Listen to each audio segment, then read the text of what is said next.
हरे जय जय राम कृष्ण हरे जय जय राम कृष्ण हरे जय जय राम कृष्ण हरे जय जय राम कृष्ण हरे जय जय राम कृष्ण हरे हरे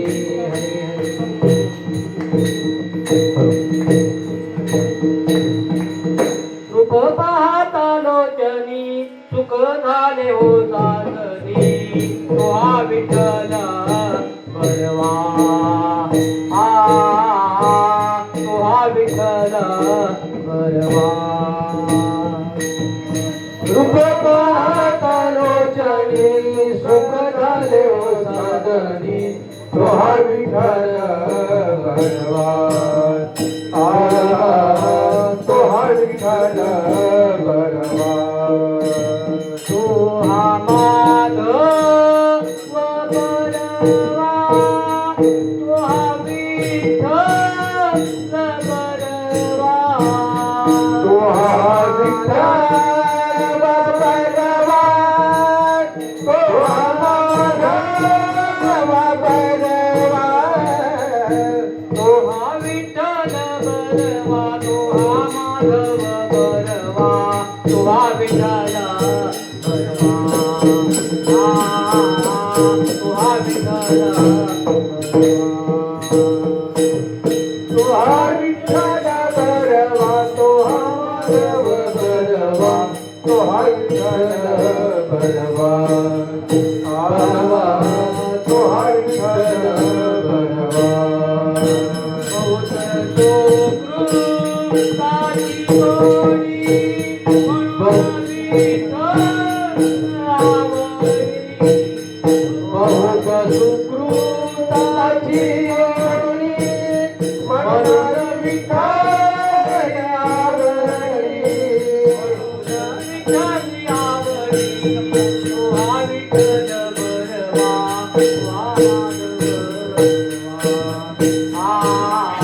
तो हा माधव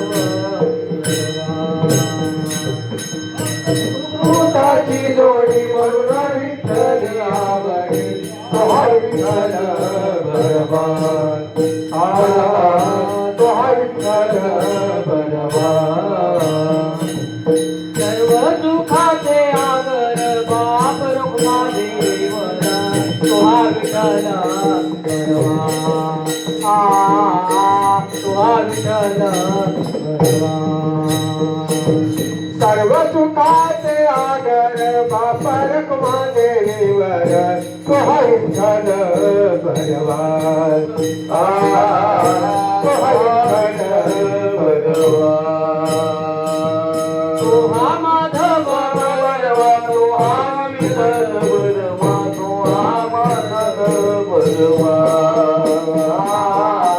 तो हा विठ्ठल बरवा तो हा माधव बरवा तो हा विठ्ठल बरवा तो हा माधव बरवा तो हा विठ्ठल बरवा तो हा विठ्ठल बरवा तो हा माधव बरवा तो हा विठ्ठल बरवा तो हा विठ्ठल बरवा तो हा विठ्ठल बरवा तो हा माधव बरवा तो हा विठ्ठल बरवा तो हा विठ्ठल बरवा हरी जय राम कृष्ण हरी जय राम कृष्ण हरी जय राम कृष्ण हरी जय राम कृष्ण हरी जय राम कृष्ण हरी जय राम कृष्ण हरी जय राम कृष्ण हरी जय राम कृष्ण हरी जय राम कृष्ण हरी जय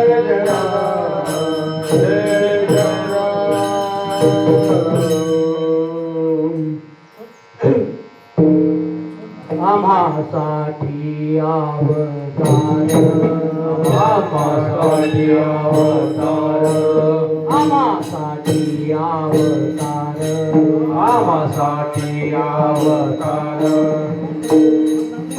येशू कर मत्स्य कुर्मानी कर मत्स्य कुर्मानी कर मत्स्य कुर्मानी कर मत्स्य कुर्मानी कर मोहि धाव गाली पान मोहि धावा गाली पान मोहि धाव गाली पान मोहि धाव गाली पान नाम घेता पंढरी राना नाम घेता पंढरी राना नाम घेता पंढरीनाथ नाम घेता पंढरीनाथ नाम घेता पंढरीनाथ नाम घेता पंढरीनाथ कोटे नदीचे पाहता कोटे नदी पाहता उडी खाली अवचिता उडी खाली अवचिता उडी घाली अवचिता उडी घाली अवचिता उडी घाली अवचिता उडी घाली अवचिता सुख ठेवी आम्हासाठी देवी आम्हासाठी सुख ठेवी आम्हासाठी देवी आम्हासाठी दुःख आपणाची गोटी दुःख आपणाची गोटी दुःख आपणाची गोटी दुःख आपणाची गोटी दुःख आपणाची गोटी दुःख आपणाची गोटी गाली पाठीकडे गाली पाठीकडे मोहे धाव गाली पाना मोहे धाव गाली पाना नाव घेता पंढरी राना नाव घेता पंढरी नाव घेता पंढरी राना नाव घेता पंढरी राना नाव घेता पंढरी राना नाव घेता पंढरी राना आम्हा गाली पाठीकडे आम्हा गाली पाठीकडे आम्हा गाली पाठीकडे आम्हा गाली पाठीकडे आपण कलिकालाची भिडे आपण कलिकालाची भिडे आपण कलिकालाची भिडे आपण कलिकालाची भिडे आपण कलिकालाची भिडे आपण कलिकालाची भिडे मोहे धाव गाली पाना मोहि धाव गाली पाना मोहे धाव गाली पाना मोहि धाव गाली पाना नाव घेता पंढरीनाथ नाव घेता पंढरीनाथ नाम घेता पंढरीला नाम घेता पंढरीला नाम घेता पंढरीला नाम घेता पंढरीला तुका म्हणे कृपानिधी तुका म्हणे कृपानिधी तुका म्हणे कृपानिधी तुका म्हणे कृपानिधी आम्हा उतरी नावेमध्ये आम्हा उतरी नावेमध्ये आम्हा उतरे नावे मध्ये आम्हा उतरे नावे मध्ये आम्हा उतरे नावे मध्ये आम्हा उतरे नावे मध्ये मोहे धाव गाली पाना मोहि धाव गाली पाना मोहे धाव गाली पाना मोहि धाव गाली पाना नाव घेता पंढरीला नाव घेता पंढरीला नाम घेता पंढरीला नाम घेता पंढरीला नाम घेता पंढरीला नाम घेता पंढरीला गोपाल कुमारी गोपाल कुमारी गोपाल कुमारी गोपाल कुमारी गोपाल कुमारी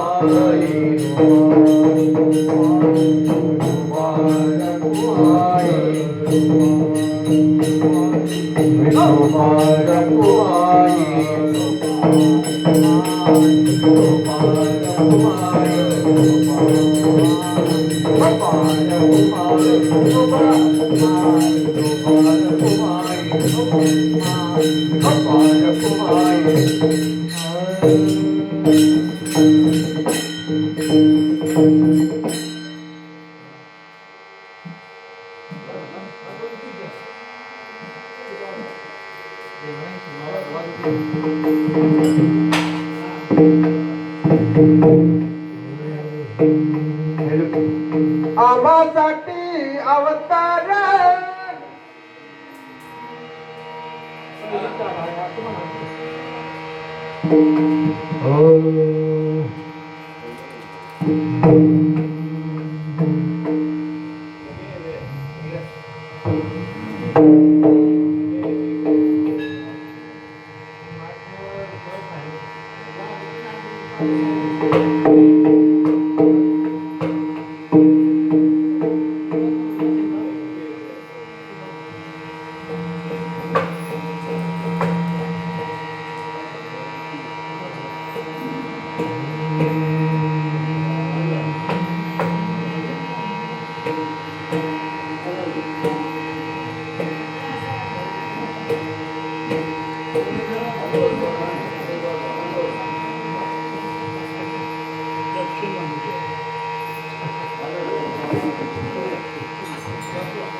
आम्हासाठी अवतार आम्हासाठी अवतार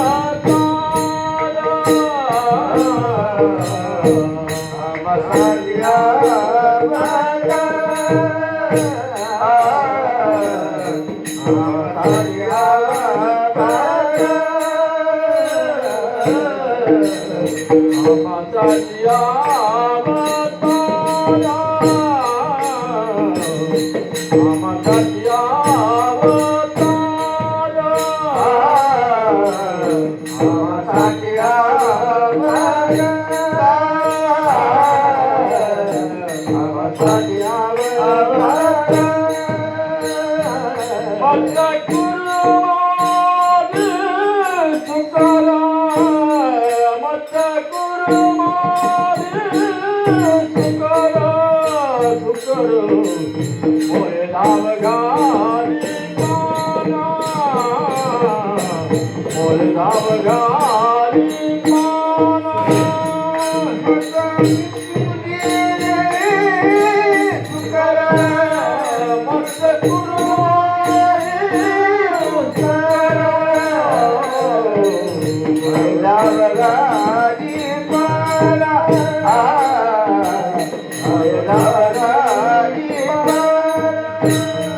नाम घेता पंढरीला नाम घेता पंढरीला मोरे धाव घाली माना मोरे धाव घाली माना नाव घेता पंढरीला घेता पंढरीला मोरे धाव घाली माना मोरे धाव घाली माना चलो चलो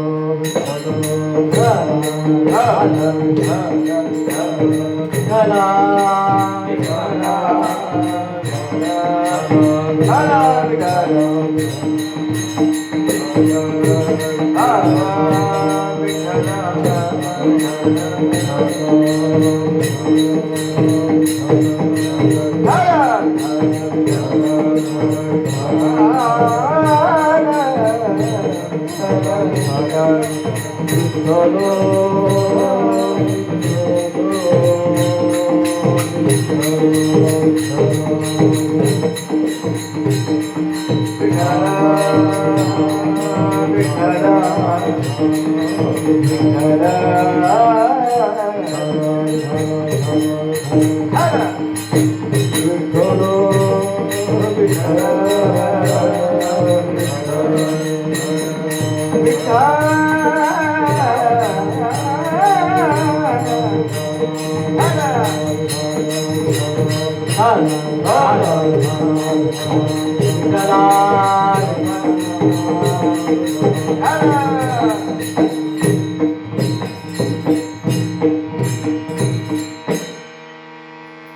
आम्हासाठी अवतार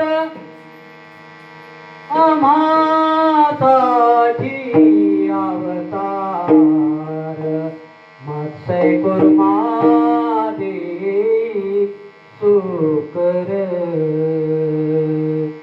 मोहे धाव गाली पाना नाव घेता पंढरी राम पंढरी राम कोठे न दिसे पाहता उडी घाली अवचिता मोही धाव घाली पाना मोही धाव घाली पाना नाम घेता पंढरी रामा सुख ठेवी आम्हासाठी दुःख आपण ती गोटी दुःख आपण ती गोटी आम्हा घाली पाठीकडे आम्हा घाली पाठीकडे आपणाकडे काळाचे भिडे तुका म्हणे कृपा निधी तुका म्हणे कृपा निधी आम्हा उतरी नावे मध्ये मोहे धाव घाली पान्हा मोहे धाव घाली पाना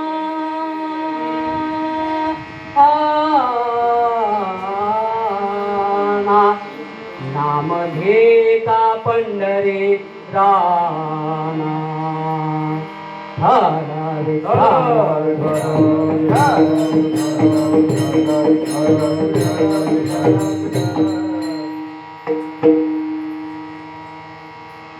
ओम नमो ज्ञानेश्वरा करुणा करा दयाळा तुमचा अनुग्रह लादलो पावन झालो चराचरी समचरण सांद्र निला भुलावं जरण वेद पाणी मंडना मंडनानं तरुण तुलसी माला कंधर कंजनेत्रं सदैव विठ्ठल चिंतयामि पांडुरंगा करू प्रथम नमः पांडुरंगा करू प्रथम नमः पांडुरंगा करू प्रथम नमः पांडुरंगा करू प्रथम नमः दुसरे चरण संताजी त्यांच्या रूपाने त्यांच्या रूपाने रचिता दुसरे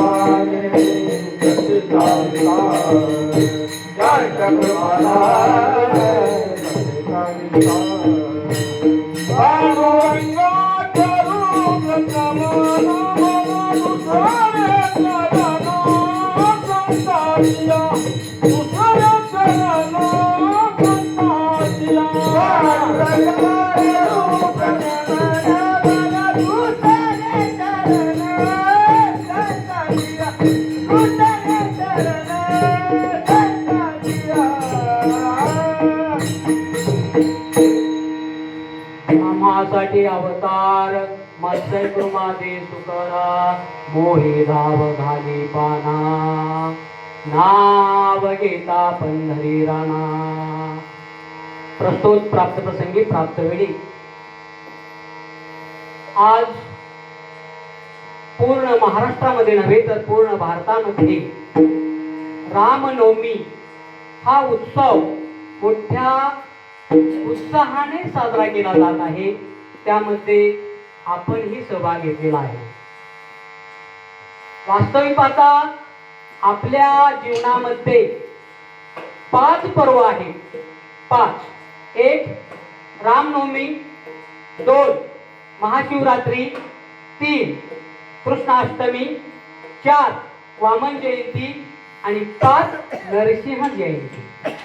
हे 5 उपवास प्रत्येक वैष्णवाने केलेच जमतोय पाहिजे. आणि ते कोणत्या पद्धतीनं, जसं आपण 12 महिन्याच्या 24 एकादशी करतो त्याचप्रमाणे हे 5 उपवास केलेच पाहिजे.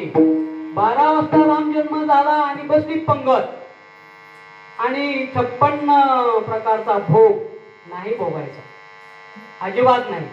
उपवासच करायचा. एकादशीला फराळ करतो तद्वत आपण प्रत्येक ह्या पर्वाला फराळच करायची. फक्त एकादशीच्या दुसऱ्या दिवशीला आपण म्हणतो काय, द्वादश किंवा बारस. आणि या उत्सवाच्या दुसऱ्या दिवशीच्या आपण जेवणाला किंवा दिवसाला काय म्हणतो, पारणे. एवढाच फरक आहे, बाकी काय नाही. मग आणि 20 आणि 9 20 आणि 9 वैष्णव 20-9 असं हे वैष्णवाचं तत्व आहे. आणि हे प्रत्येकानं सांभाळलं पाहिजे. कारण त्याचं पुण्य फळ आता मला वेळ नाही सांगायला, पण तरी सांगतो तुम्हाला. आपल्या आयुष्यामध्ये आपला जो जन्म कशासाठी झालेला आहे, आपला जन्म झालेला आहे पुढचे जन्म चुकवण्यासाठी. पुढील जन्म चुकवण्यासाठी जन्म झालेला आहे. आणि त्याचं फळ आपल्याला मोक्ष प्राप्ती जो म्हणतो, दुसरं काय नाही, फक्त पुढचे जन्म स्टॉप. परत पुनरपी जनन आणि पुनरपी मरण हे भोगायचं नसेल तर हे 20 आणि 9 अंगीकार केला पाहिजे. प्रत्येक या धर्म मंडपात जे जे बसलेले आहेत त्यांनी आजपासून ठरवायचं की आपल्याला 24 एकादशी आणि हे 5 उपवास करायचे आहेत. तरच आपण वैष्णव आहोत, तरच आपण भक्त आहोत, तरच आपण साधक आहोत, तरच आपण जपाचे मानकरी आहोत, तरच आपण भारतामध्ये, महाराष्ट्रामध्ये नाही, सोलापूर जिल्ह्यामध्ये, सांगोला आपल्या माळशिरस तालुक्यामध्ये जन्माला आलेलो एक चांगलं ग्रस्त आहोत, नाही तर नाही.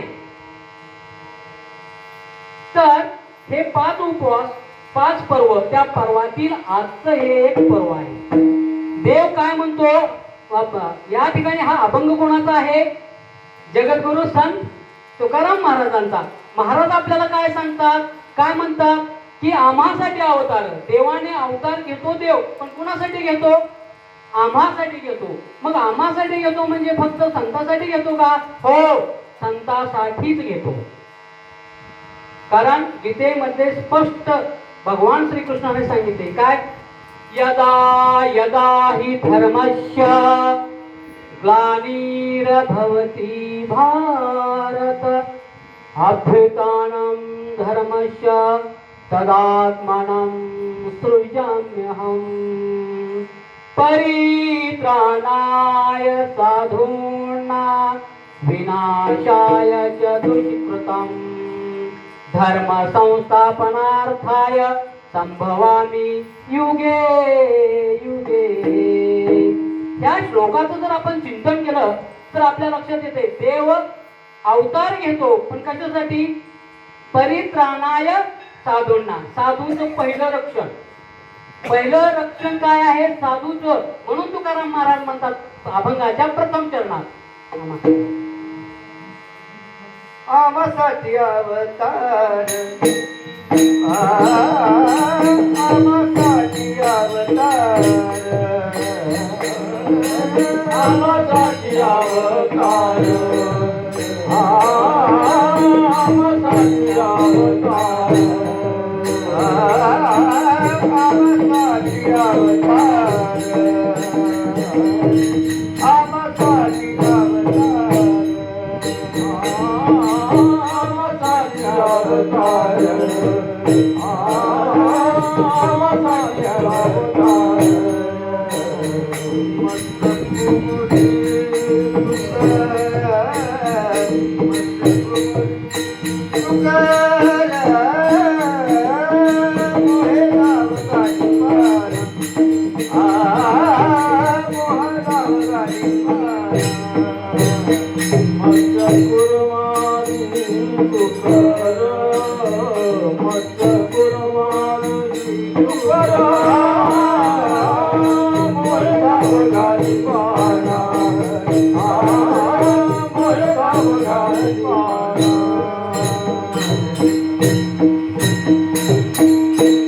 आम्हासाठी अवतार मत्सय कुर्माची सुकर मोहे दाव गावी पाना नाव घेता पंढरी नाना.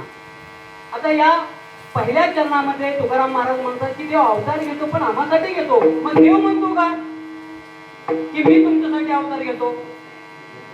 संत म्हणतात देव आमच्यासाठी अवतार घेतो पण देव म्हणतो का? हो, आता आपण श्लोक ऐकला यदा यदा धर्मस्य परित्राणाय साधूंना, साधूचं रक्षण करण्यासाठीच मी येतो. पहिलं काम काय आहे देवाचं? साधूचं रक्षण. आणि साधूचं रक्षण केल्यानंतर मग पुन्हा दुसरं काम आहे काय? विनाशाय दुष्कृतम, दुष्टांचा नाश. आता बघा एकदा काय झालं, एक मुलगा अमेरिकेला गेला, चांगला शिकला होता भरपूर आणि त्याला जॉब अमेरिकेत लागला आणि अमेरिकेत मोठ्या हुद्द्यावर असल्यामुळे त्याला तिथंच नवरी मिळाली, लग्न झालं. तो आलाच नाही पलीकडे, इकडं आपल्या इकडे भारतामध्ये आलाच नाही. आणि मग भारतामध्ये आला नाही, शेवटी ते आई वडील त्याचे म्हातारे झाले, वडील वारले, एक्सपायर झाले. पत्र पाठवलं, फोन केला, पण तरीही तो म्हणला आय एम बिझी. त्याचा रिप्लाय येतच आय एम बिझी, मी कामात आहे, व्यस्त आहे. परत आई बिझी पाय खोडू खोडू दादा आला असतं तर बरं झालं असतं, दादा आला असतं तर बरं. पण नाही हो, दादा काय आला नाही. म्हणला काय असं ते करा, मी सगळा खर्च देतो पाठवून. आणि शेवटी त्याचा एक मित्र होता, त्या मित्राच्या मुलीचं लग्न होतं आणि म्हणून त्याने फोन केला, हे बघ तू आई वारली, वडील गेले तुझे, तरी सुद्धा तू आला नाहीस. पण आता 24 तारखेला माझ्या मुलीचं लग्न आहे, तुला यायचं असेल तर ये, नाहीतर इथून आपला संबंध सुटला. जीवलग मित्र होता, एका डेस्कवर बसलेले होते आणि म्हणून शेवटी त्याला नाईलाज झाला. मित्राचं प्रेम, कारण शेवटी प्रेम कोणाचं कोणावर जास्त असतं? मित्रावरच जास्त प्रेम असतं, हे लक्षात ठेवा. आणि तो मित्राच्या प्रेमासाठी तो मित्र भारतामध्ये आला. भारतामध्ये आल्यानंतर सगळी गावातील लोक तुटून पडली म्हणजे मारायला नाही. अरे तुला काय कळते का नाही, आई गेली, वडील गेले, तुझी केवढी आठवण काढली तुझी केवढी, आणि तरी सुद्धा तू आला नाही. चुकलं माझं, मला माफ करा, क्षमा असावी. आणि ठीक आहे आलोच तर म्हणला आता शेतात काय जायला जमणार नाही. 100-200 एकर जमीन होती, श्रीमंत होता, वाडा होता अर्ध्या एकरामध्ये. त्या वाड्यामध्ये तो गेला, पाहिलं तर काय ते सगळे बाबळी वगैरे उगवलेल्या, झाडं झुडपं सगळं अवस्था बेकार झालेली होती. आणि मग त्यानं श्रीमंत असल्यामुळं 500 कामगार लावले एका दिवसात, सगळं स्वच्छता केली, ऑइल पेंट सहित वाडा चकचकीत केला आणि निघून गेला. माझा दृष्टांत संपला. म्हणजे तो आला होता कशासाठी? मित्राच्या मुलीच्या लग्नासाठी. गेला काय करून? वाड्याची सफाई करून. देव तसंच करतो, येतो कशासाठी? संतांचं साधूंचं रक्षण करण्यासाठी. जाताना काय करतो? दुष्टांना साफ करून जातो. म्हणजे आणि तिसरं काय? धर्म म्हणजे काय? धर्मी आणि अधर्मी. अधर्मी लोकांचा नाश करायचा, संहार करायचा, धर्माची संस्थापना करायची. म्हणजे काय करायचं? आता पहा, रावणाला प्रभू रामचंद्रांनी मारलं, त्याच्यानंतर कुणाला बसवलं गादीवर? विभीषणाला. त्याने काय म्हणजे तिथनं मात्र सगळी संपत्ती आपल्या भारतात आणली का प्रभू रामचंद्रांनी? नाही, फक्त अधर्मीला मारलं, धर्मीला बसवलं, धर्माची संस्थापना झाली. किंवा कृष्णानं काय केलं, कंसाला मारलं आणि त्याच्याच वडिलांना उग्रसेनांना गादीवर बसवलं. आणि त्यामुळे त्या ठिकाणी भगवान परमात्मा काय करतो, धर्माची पण संस्थापना करतो. आणि एवढ्यासाठीच देव अवतार घेतो. देव अवतार घेण्याचं कारणच आहे, अवतार घेतो म्हणजे वरून खाली येतो, वरून खाली येतो म्हणजे तो निर्विकार असतो, सगुण होतो, एवढंच, बाकी काही नाही. निर्गुण असतो तो सगुण होतो, यालाच अवतार घेणं म्हणायचं, बाकी काय नाही. तो मागे पुढे उभा राहे संभाळीत, आगे आघात निवाराया, तो आपल्या सोबत असतो कंटिन्यू. आता बघा, आपला जीव किती प्रेम असतं जीवावर आपल्या. हा, देह सोडताना सुद्धा सोडत नाही लवकर हो, लोळतो तो माणूस, गडबडा गडबडा, जीव जात नाही लवकर. त्याला सुद्धा शरीर म्हणते, अरे नको सोडून, तूच माझा जवळचा मित्र आहे ना. तसं त्या पद्धतीनं सगळ्यात जवळ आपल्या कोण असेल तर भगवान परमात्मा आहे. आणि त्याच भगवान परमात्म्याला आपण काय करतो, विसरतो. तुझा आहे तुझं पाशी परी जागा चुकलाशी, या पद्धतीने. कारण देव आपल्या जवळच असतो, पण आपण त्याला मानायलाच तयार नाही. उगा लोक पूजा करतात म्हणून पूजा करायची, ते येतात म्हणून यायचं नाही. मनापासून माना, तो माझ्या सोबत आहे, तो मला साथ करतो, तो माझ्यावर प्रेम करतो, तो माझ्यावर अतिशय प्रेम करतो. कारण देव फक्त प्रेम, एवढं प्रेम करतो ना सर्व भक्तावर. भक्तावर करतो एवढंच नाही, आईला जर 4 मुलं असली आणि त्यातला जर एखादा दारुड्या असेल तर आई त्याच्यावर सुद्धा प्रेम करते. तद्वत भगवान परमात्मा सुद्धा जे निष्ठुर आहेत, निर्दयी आहेत, अशा लोकांना सुद्धा तो सांभाळतो. मग आपल्या भक्तांना, आपल्या सारख्या साधकांना तो का सांभाळणार नाही? या ठिकाणी एवढं सुंदर पवित्र स्थान निर्माण केलं आपल्या भाऊनी. मग याचा फायदा सर्वांनी घेतला पाहिजे ना. पंचक्रोशीतील सर्व लोकांनी या ठिकाणी, आज रामनवमी सारखा मोठा उत्साह आहे, एवढा उत्सव मोठा असताना तरी सुद्धा लोक या इथपर्यंत यायला तयार नाही. त्याचं कारण काय, की आपली निश्चित श्रद्धा नाही. आणि ज्या वेळेस श्रद्धा ठेवली जाईल, विश्वास ठेवला जाईल, त्यावेळेसच कळेल की आपल्याकडे संतांना, साधूंना आणि देवांना किती महत्व आहे. म्हणून प्रत्येकाने विश्वास ठेवला पाहिजे. आता मला सांगा, हे काका आपले बळी काका ना, हा बळ्यांना, ते बळ्यांना मी जसं पाहतो तसे मला दिसतात तिथं. एवढं कुठून इतक्या लांबून प्रवास करत या ठिकाणी येतात. कारण का, त्यांची श्रद्धा आहे, विश्वास आहे, भाऊवर विश्वास आहे, देवावर विश्वास आहे. पहिला संतांवर विश्वास पाहिजे आणि मग देवावर पाहिजे. आणि मग देव कळतो, मग देव सापडतो. आणि एकदा का देव सापडला तर आपल्या उभ्या आयुष्याचं कल्याण आहे. मग अवताराचं आपण चिंतन करतो त्या कशासाठी, तर आपल्या मनामध्ये देव रुजला पाहिजे, देवावर आपलं प्रेम घडलं पाहिजे. देवाचं आपल्यावर असतं, पण ते एक तर्फी राहतं. आपण केलं तर दुतर्फी होणार आहे ना. म्हणून आपण जेवढं प्रेम आपल्या, आता जास्त प्रेम कशावर करतो आपण, आपल्या जीवावर. तो अकबर बिरबलचा सिद्धांत तुम्हाला माहित असेल. अकबर म्हणला बिरबलाला, सगळ्यात माणूस कशावर प्रेम करतो, बिरबल म्हणजे जीवावर. हे म्हणजे नाही, पुत्र स्नेह, मुलावर प्रेम करतो माणूस. प्रयोगच करू म्हणजे तुम्हाला सगळ्यांना माहित असेल, ते हौदात माकड टाकलं, ते माकडीने पिल्लू त्यात पाणी टाकलं, जसं जसं पाणी वर येत तसं ती पिल्लू उचलून घेऊ लागली. आणि शेवटी माकडीने पिल्लू कुठे घेतलं, डोक्यावर घेतलं. अकबर म्हणला, बघ बिरबला, मी म्हणलो होतो का नाही, मुलावर प्रेम असतं. अहो म्हणले, फर्स्ट सेमिस्टर झाली फक्त, सेकंड सेमिस्टर व्हायचे अजून, दुसरी परीक्षा व्हायची अजून, पाणी सोडू दे जरा. आणि पुन्हा पाणी सोडलं, आणि पाणी सोडल्यानंतर तोंडात चाललं पाणी, तोंडात पाणी चाललं की ते पिल्लू काय केलं, तिनं मागणीनं आपल्या पायाखाली घेतलं. म्हणजे याचा अर्थ आपण सगळ्यात जास्त प्रेम कशावर करतो, आपल्या जीवावर करतो, जीव.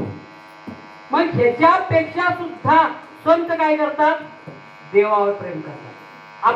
जीवावर प्रेम करतो ना आपण जीवावर प्रेम करतो, पण संत काय करतात, ते जीवापेक्षा सुद्धा जास्त प्रेम देवावर. आता आपले बघू घ्या, भगवान महादेवावर किंवा भगवान दत्तात्रयावर ते जीवापेक्षा जास्त प्रेम करतात. म्हणून तर हे सगळं वैभव निर्माण झालेलं आहे ना, त्याच्याशिवाय होऊ शकत नाही.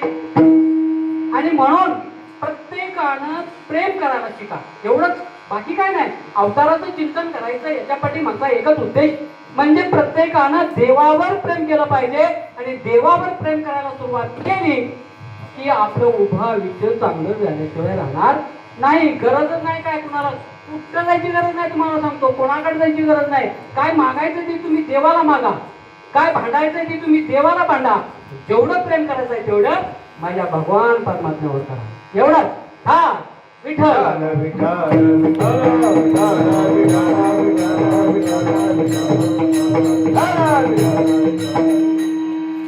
आणि मग अवतार घेतला. कुठून अवतार घेतला?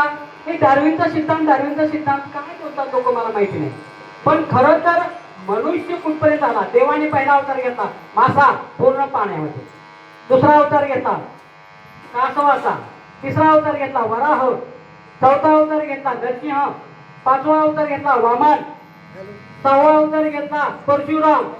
ताकद नाही, 21 वेळा पृथ्वी जिंकली असा तो परशुराम. कुणाची जवळ जायची हिंमत नव्हती. आणि नंतर अवतार घेतला प्रभू रामाचा अवतार 7वा कीर्तन आपलं. 2 पायामध्ये अंतर, धनुष्याला बाण, 2 पायामध्ये अंतर. कधी कोणून शत्रू काय सांगता येत नाही, आणि करून सोडता येतो. आणि मग 8वा अवतार झाला भगवान श्रीकृष्णाचा. जवळ पाय घेतला पण वाकडा घेतला. आणि वाकडा पाय घेतला. हेच देव पुन्हा सगळी संपत्ती घेऊन, सगळा लावा जमा घेऊन कुठं आले? पंढरपूरला. आणि तिथं दोन्ही पाय सरळ केली. सुंदर ते ध्यान उभे विटेवरी, करकटावरी ठेवनिया. नंतर परत पुढे 10वा अवतार आहे. बौद्ध झाला 9वा. कलकी अवतार कलियुगाच्या अंतामध्ये आहे. ते काय आपल्याला पाहता येईल नाही, तो भाग वेगळा. असे 10 अवतार मुख्य आहे. आणि 10 अवतारापैकी आजचं जे चिंतन आहे आपलं ते रामनवमीचं, प्रभू रामचंद्राच्या अवताराचं. अशा पद्धतीने देवाचे हे अवतार झालेले आहे. मग हा देव कसा आहे नेमका? किती प्रेमळ आहे? आपण प्रेमाची गोष्ट बोलतोय आज. हा मोह दुसरं चरण मोह दावगाली पाना, मोह दावगाली पाना, मोह दावगाली पाना, मोह दावगाली पाना. नाव घेता पंढरी राना, नाव घेता पंढरी राना. पाना मोलावलाली पाना,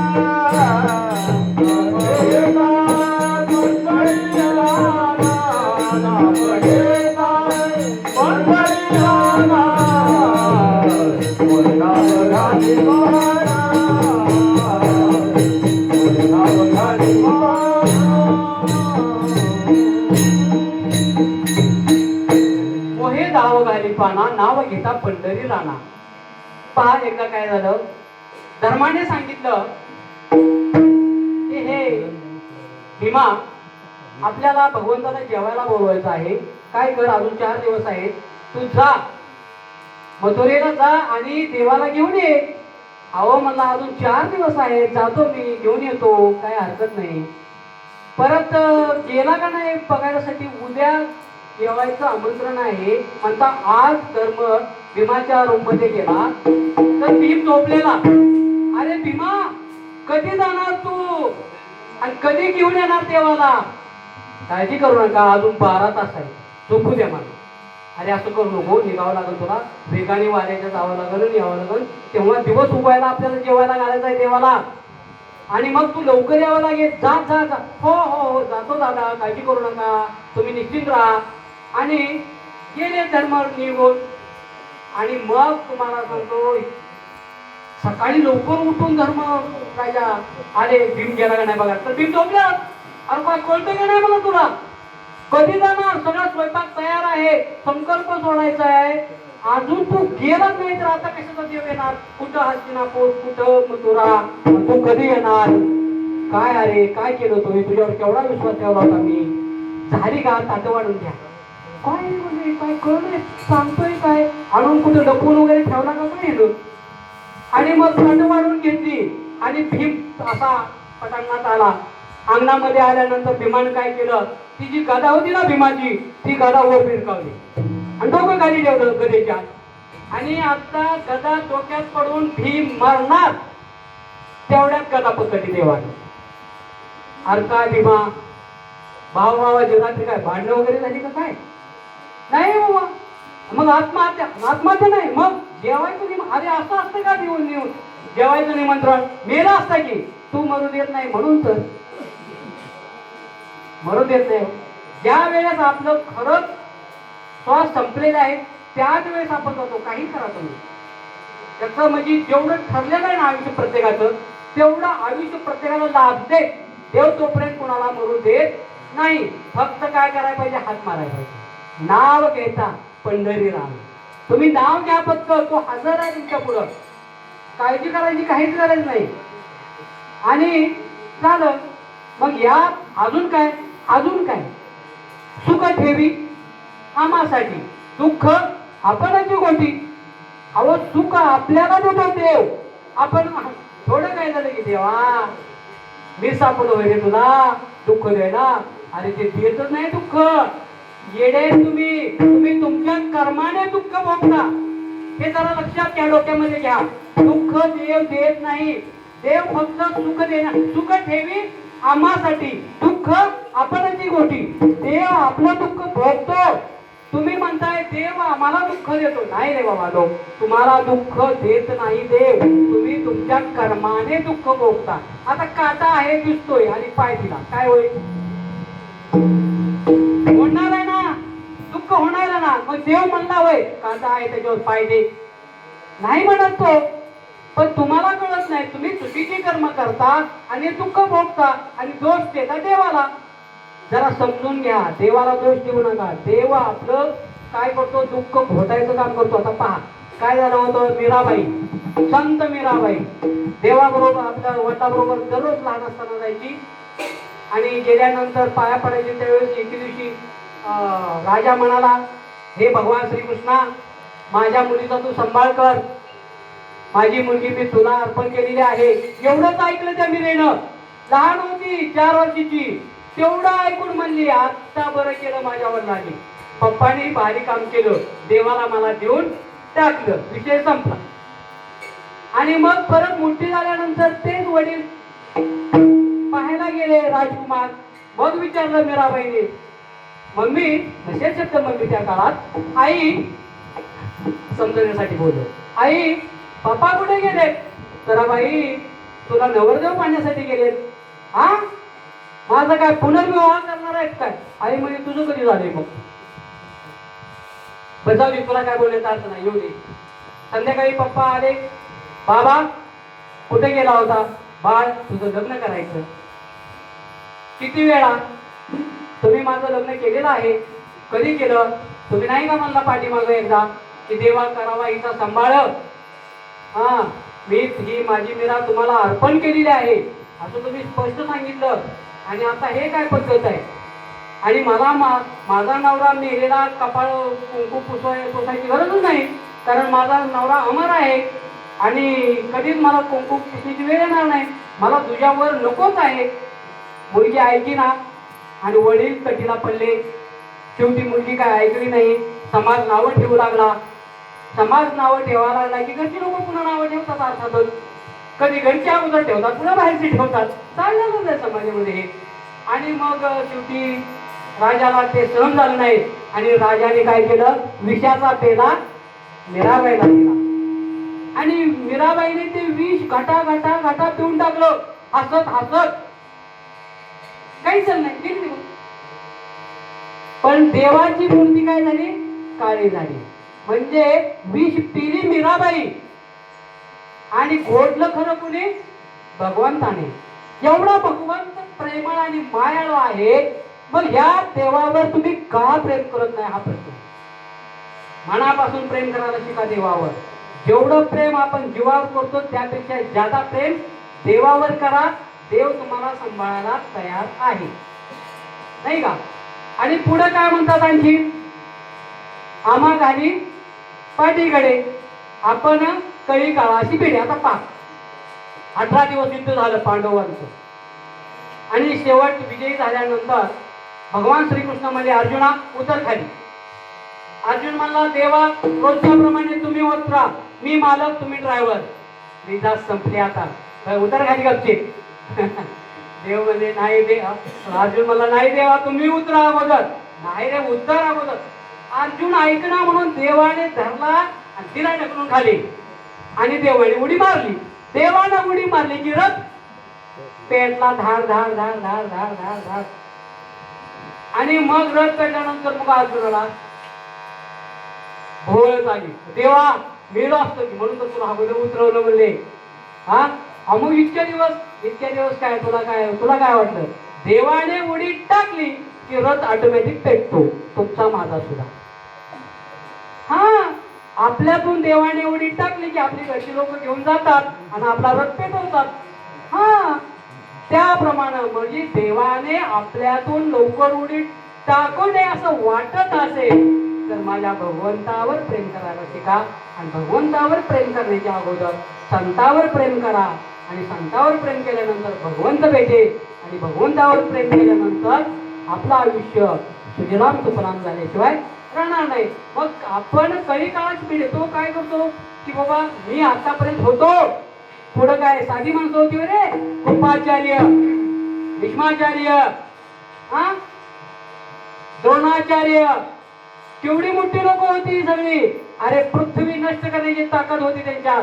पण मी पुढे होतो. हा महाग आली पाठीकडे तुला पाठीकडे म्हणून तो आजपर्यंत राहिला होता बाळा, बाकी काही नाही. आणि पुन्हा मग असा हा देव कृपानी देव, या भगवंता एवढा कृपानी दे की आपली नौका या तीरावरून पुढच्या तीरावर सहज घेऊन जाईल. आणि पुनरपीची मरण जनन आहे ना तो थांबवेल. फक्त देवावर प्रेम करायला शिका. आणि मग आपण जर देवावर प्रेम केलं तर देव आपला झाल्याशिवाय राहत नाही. देव एकदा का आपला झाला की आपली सगळी संकट दूर झाल्याशिवाय राहत नाही. आपल्याला आनंद मिळाल्याशिवाय राहणार नाही. तो पार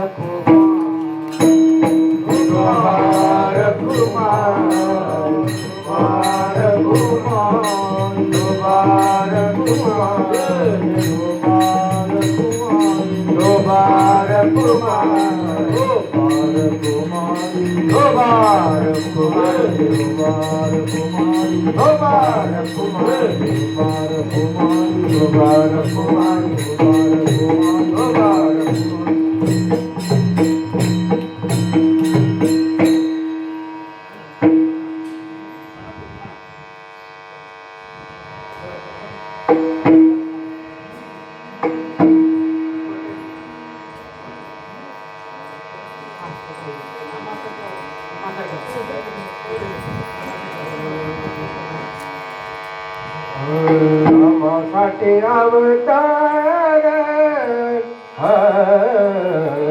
आमासाठी अवतार,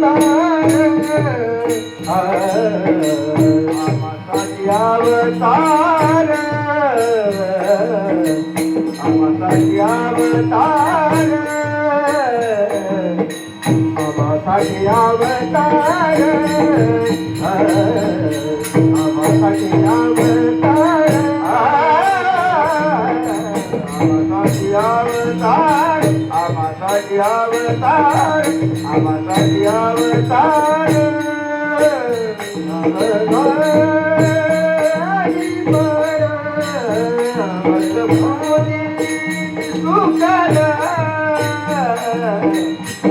धावगाडी पार,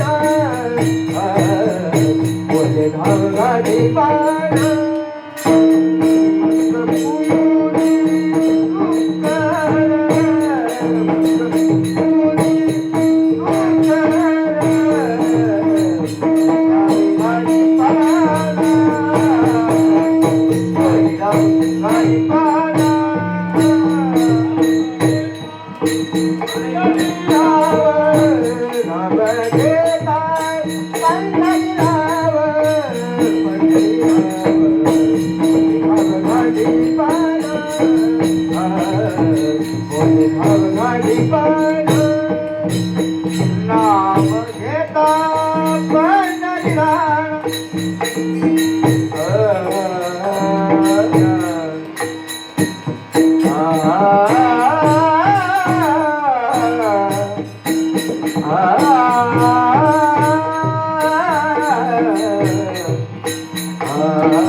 पृथ्वीवर अतिशय पाप वाढलं, भार झाला पापाचा आणि पृथ्वीची मान लटलट कापू लागली. तुम्ही म्हणाल पृथ्वीला मान आणि लटलट भूकंप आठवतो का? काही लोकांना आठवत असेल. भूकंपामध्ये ज्यावेळेस पृथ्वी हादरली होती त्याचं एकमेव कारण होतं पृथ्वीवर वाढलेलं पाप. आणि मग पाप वाढल्यानंतर पृथ्वी माता गायीचं रूप धारण करून आपल्या वडिलाकडे गेली, ब्रह्मदेवाकडे. आणि ब्रह्मदेवाला सांगितलं, बाबा पृथ्वीवर अत्याचार वाढला आहे, भ्रष्टाचार वाढला आहे. लग्नाला म्हणलं तर लोक अर्धा तास अगोदर पोहोचतात, पण काही कार्यक्रम असेल, कीर्तन असेल तर शेवटच्या 10 मिनिटात येतात. फार अवघड गोष्ट आहे. लोकांना काही कळेन असं झालेलं आहे. नामस्मरण करत नाही, संतांनी सांगितलेली वचनं ऐकत नाही, उलट विरोध करतात. त्याला भयानक अत्याचार वाढलेला आहे, भ्रष्टाचार वाढलेला आहे. आणि मला हा बोजा सहन होई नाही. ब्रह्मदेव म्हणले, बाळा हा. ब्रह्मदेवाने मीटिंग बोलवली, सगळे देव हजर झाले आणि मीटिंग मध्ये सगळ्यांनी प्रार्थना केली. भगवान विष्णूंची प्रार्थना केली, हे देवा, रावणानंतर 33 कोटी देव बंदीखान्यात घातले, फार मोठा अत्याचार करत आहे तो, आणि आम्ही कसं जगायचं आता, याच्यावर काहीतरी मार्ग काढा. त्यावेळेस देवाने आकाशवाणी केली की हे देवांनो, काळजी करू नका, मला बरे, आता वेळ नाही पण कमी बॉल मध्ये जास्त रन करण्याचा प्रयत्न करतो. मग तुम्हाला सांगतो, ठीक आहे. म्हणले काय करा, तुम्ही निश्चिंत राहा, मी अवतार घेत आहे, राजा दशरथाच्या पोटी मी जन्म घेत आहे. ठीक आहे. आकाशवाणी ऐकून खुश झाले सगळे देव. आणि बाकीचे देव म्हणजे देव अवतार घेतो तर आपण काय हरकत आहे त्याच्यासोबत अवतार घेण्यास. मग काय म्हणून अवतार घ्यायचा, आपण सगळे म्हणले वानर म्हणून जाऊ. आणि आपण सगळे वानर म्हणून जाऊ म्हणल्यानंतर भगवान महादेव त्या ठिकाणी होते. तुम्ही म्हणले छोटं वानर व्हा, मी मोठा वानर होतो, माझं नाव हनुमान असेल. तिथं मीटिंग मध्ये सांगतोय हा. आणि मग त्या ठिकाणी भगवान महादेव सुद्धा अवतार घेण्यास सज्ज झाले. आणि अशा पद्धतीनं त्या ठिकाणी अवतार घ्यायचं ठरलं. आणि इकडे राजा दशरथाला मात्र पोटी संतान नव्हतं. राजा दशरथ दुःखी होता. वशिष्ठासारखे गुरुपत्रात असताना सुद्धा राजा दशरथाला पुत्र रत्न नव्हतं. याचं एकमेव कारण होतं की राजा दशरथ तक्रार करत नव्हता आणि वशिष्ठ ऋषी लक्ष घालत नव्हते. आताची म्हणतात 2 रोट्या द्या, 2 फुलं होती, हा, मोकळे आशीर्वाद द्यायला का. पण वशिष्ठाची एवढी ताकद असताना सुद्धा त्यांनी स्वतःहून कधी आशीर्वाद दिला नाही. मग राजा दशरथ ज्यावेळेस एके दिवशी गेला की मला पुत्र संतान नाही आणि पुत्राशिवाय ह्या राज्याला शोभा कशी येणार, त्यावेळेस वशिष्ठ ऋषी म्हणजे राजा काळजी करू नको, 4 होतील, 4. काय करावं लागेल, तुला यज्ञ करावा लागेल. बर, यज्ञ करायच्या अगोदर तुला 3 श्वापद मारावे लागतील. आजच जातो म्हणले. आणि राजा दशरथ श्वापद मारण्यासाठी जंगलामध्ये गेले. दुर्दैवाने दिवसभरात एकही शिकार त्यांना भेटली नाही. शेवटी एका झाडात लपून बसले आणि तळ्याच्या काठावर बसले. म्हणजे हरिण एखादा पाणी प्यायला आला तर मी त्याचा प्राण घेऊ शकतो, त्याची शिकार करू शकतो म्हणून बसले. पण दुर्दैवाने असं झालं, त्या ठिकाणी हरिण आला नाही. श्रावण बाळाला पाणी देण्यासाठी कमंडूर पाण्यामध्ये बुडवलं. बुडबुड बुडबुड आवाज आला. राजा दशरथ लक्षवेधी होते. त्या नुसत्या आवाजावर त्यांनी बाण सोडला, परंतु त्या श्रावण बाळाच्या बाण छातीत घुसला त्यावेळेस तो आई म्हणून ओरडला आणि मग लक्षात आलं की त्या ठिकाणी कुठलाही प्राणी नसून कोणीतरी मनुष्य आहे. म्हणून राजा दशरथ त्या ठिकाणी गेला तर दशरथ राजानं पाहिलं श्रावण बाळाला बांधला गेला होता. श्रावण बाळाचा बांध तो काढला कठीतून आणि श्रावण बाळाला सांगितलं की काही काळजी करू नको, तू मला माफ कर. त्यानं माफ केलं आणि दशरथ राजा पाणी घेऊन गेला आई वडिलांना कुणाच्या श्रावण बाळाच्या. आणि पाणी घेऊन गेल्यानंतर आता म्हणायचं कसं की मी तुमच्या मुलाला मारला आहे आणि हे पाणी मी घेऊन आलो आहे. थांबला तो, चाहू लागली पण अचानक बंद झाली. आई वडील आंधळ्यांना जरी आंधळे असले तरी ज्ञान खूप असतं. चाहुलीचं ज्ञान झालं. अरे श्रावणा, येऊन का थांबलाय तू? पाणी आण ना, आम्हाला तहान लागली. बोलत का नाही तू? काय झालं तुला? चुकलं गाडी आमचं, तुला अंधारात लावलं गाडी, आम्ही पल्लाच का रे कुठं? काय झालं गाडी?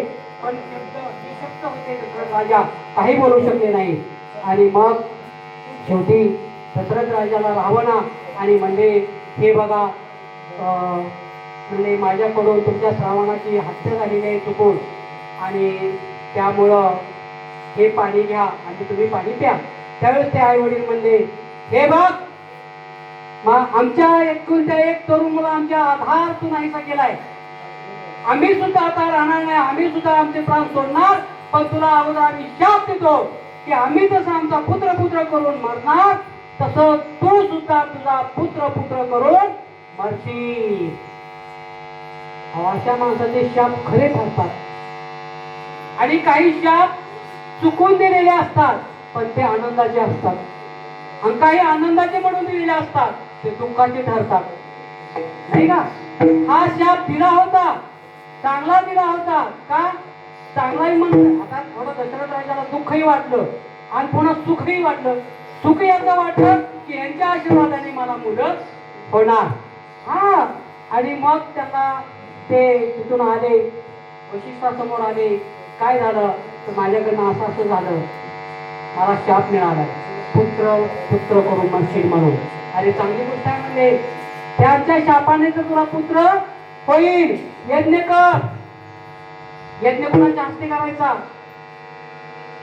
मग शृंगी ऋषी त्याला बोलावून आणलं, यज्ञ केला. यज्ञ जोरात चालला आणि शिवच्या आहुती टाकली. यज्ञ नारायण प्रकट झाले. बोला यज्ञ नारायण महाराज की. आणि यज्ञ नारायण प्रकट झाल्यानंतर बरोबर 12 वाजले चालले. ते होईल की तेवढं चालू घ्या बंद होईल. हा बरोबर. आणि मग या ठिकाणी यज्ञ नारायण आल्यानंतर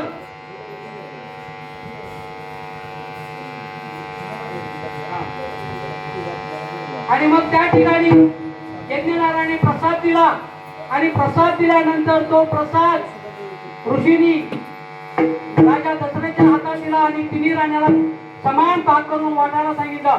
तिन्ही राण्याला समान भाग करून राजा दशरथानं प्रसाद दिला. पण पहिल्यांदा कैकेयीला दिला.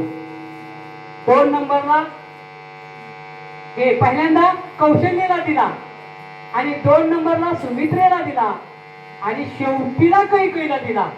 कैकेयी आवडती होती हो, आवडत नाही हा, क्रियापद नाही, आवडती विशेषण आहे. हा, त्याच्यामध्ये विशेषता असते. आणि मग तिला आला राग आणि राग आल्यामुळे तिनं तो प्रसाद हातावर तेवढा खाल्लाच नाही. रुसलेली स्त्री प्रसाद खात नाही, घरी पण करतात ना. आणि मग तिनं तो खाल्ला नाही आणि मग तो प्रसाद कुणी झडपला? गारीने झडपला. ती कोण होती? उर्वशी होती, शापी. तिला स्वीकार दिलेला होता तो प्रसाद पोच करायला. कुठं? अंजनी मातेच्या पदरामध्ये. अंजनीने तो ग्रहण केला आणि अंजनी पोटी आले महारुद्र, आहे की नाही? आणि त्या ठिकाणी हनुमंताचा जन्म झाला. आणि मग परत शेवटी कौशल्या आणि सुमित्रा प्रेमळ असल्यामुळं त्यांनी त्यांच्या प्रेमानिमा भाग कुणाला दिला? कैकेयीला दिला आणि कैकेयीला 2 पुत्र झाले, आहे की नाही? आणि कौशल्येला 1 पुत्र. आता त्या ठिकाणी ही कथा खूप सुंदर आहे. पण आपल्याकडे वेळ नसल्यामुळं आपल्याला ती वाढवता आली नाही किंवा जास्त स्पष्टीकरण करता आलं नाही. तर मी सगळ्यांना विनंती करतो की तुम्ही महिला मंडळ दर गुरुवारी या ठिकाणी भाऊ कीर्तन ठेवतात, त्या भाऊंचा जरा सन्मान करायला शिका. कीर्तनाच्या अगोदर 5-10 मिनिटं तुम्ही येऊन बसत करा. आपलं चाललेलंच आहे की प्रपंच नेहमी, पण प्रपंच होत राहत असतो, परमार्थ करावा लागतो. एवढी सोय करून ठेवलेली असताना सर्वांनी अगदी प्रेमाने या ठिकाणी उपस्थित राहिलं पाहिजे आणि आनंद लुटला पाहिजे. हे सगळ्यांनी करा अशी मी भगवान चरणी प्रार्थना करतो. तुम्ही कराल असं. हा, तर या ठिकाणी हे सगळे जाणकारी मृदंगवादक आमचे दादा तर काय प्रत्येक वेळी असतातच. सर्वांचं मी मनापासून अभिनंदन करतो. सर्वांच्या बाबतीत मी कृतज्ञ आहे, कृतज्ञता व्यक्त करतो. आणि त्याचबरोबर असे सोहळे होत असताना प्रत्येकानं लोक येत चला, उपस्थित राहत चला. श्रवण भक्तीपैकी श्रवण भक्ती श्रेष्ठ आहे. त्या श्रवण भक्तीचा प्रत्येकाने लाभ घेतला पाहिजे. एवढं करून ठेवलंय बहुनी म्हणल्यानंतर त्याचा फायदा सर्वांनी घेतला पाहिजे आणि आपलं जीवन सुखदायी. त्यांचं काय अर्थ असा आहे, देवाकडे त्यांची एकच मागणी आहे की हे भगवंता, माझ्या पंचक्रोशीची नव्हे तर माझ्या पूर्ण भारताची नव्हे, विश्वातील लोक शांत राहावं, आनंदित राहावं, हीच त्यांची इच्छा आहे. आणि त्याच्यासाठी ते धडपड करत असतात. त्यांच्या धडपडीला थोडा तुम्ही सन्मान करा. येत चला, थोडं इथं सेवा देत चला, सेवा करत चला. सेवा केल्याशिवाय मेवा मिळत नसतो. तुम्हाला सांगतो, एकपट दिलं तर भगवान परमात्मा तुम्हाला 10 दिल्याशिवाय राहत नाही. एवढं लक्षात ठेवा. निरपेक्ष भावनेनं फक्त प्रेम करा देवावर आणि बहुवर प्रेम करा निरपेक्ष भावने. मग बघा तुम्ही खरोखरच आपलं सगळी गोष्टी साकार झाल्याशिवाय राहणार नाही. या ठिकाणी मी सेवेला पूर्णविराम देतो. आता जो अभंग आहे तो काय काय पद्धत असेल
Oh,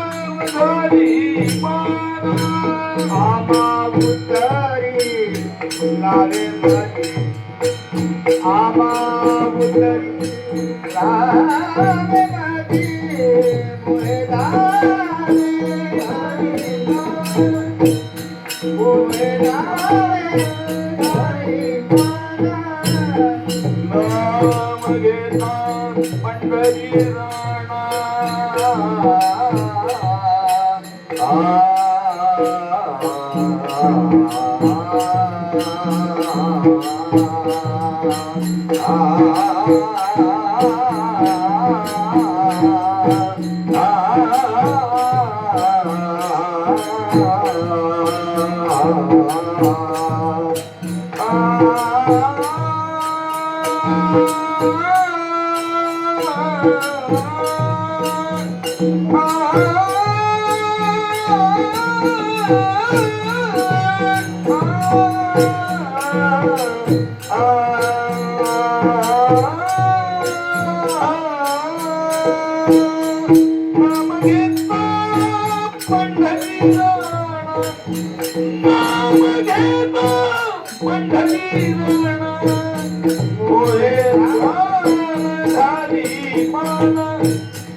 सगळ्यांना उठून उभं राहा तिकडं असं म्हणजे असं सोडा मायला म्हणत थोडं येतं तूच म्हणजे एका बाजूला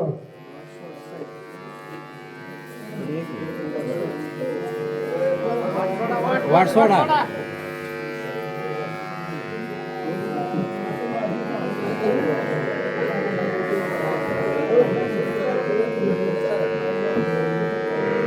तुकाराम तुकाराम तुकाराम तुकाराम तुकाराम तुकाराम तुकाराम तुकाराम तुकाराम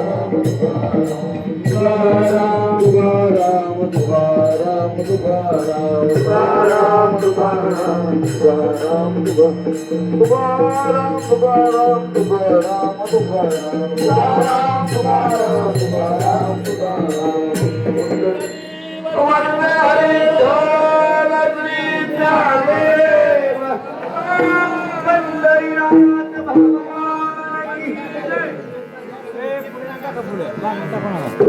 जय विठ्ठल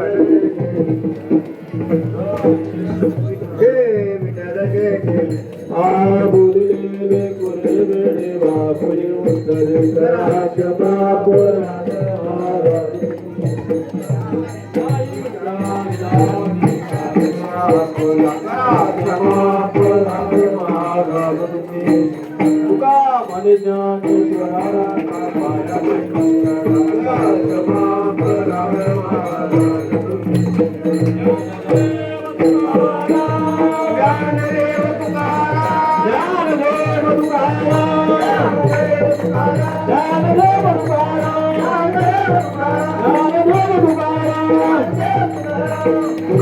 तुकाराम तुकाराम तुकाराम तुकाराम तुकाराम हरे तो श्री नामदेव तुकाराम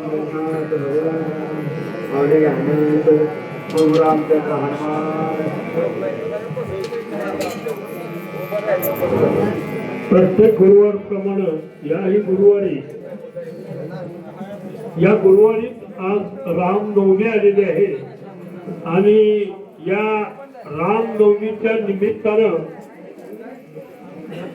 काकडे महाराजांचं कीर्तन झालं. वास्तविक काकडे महाराज इतकं उत्कृष्ट कीर्तन केलं तर आपण धन्यवाद, त्यांचा सत्कार भावनी करावा अशी मी त्यांना विनंती करतो. भाऊ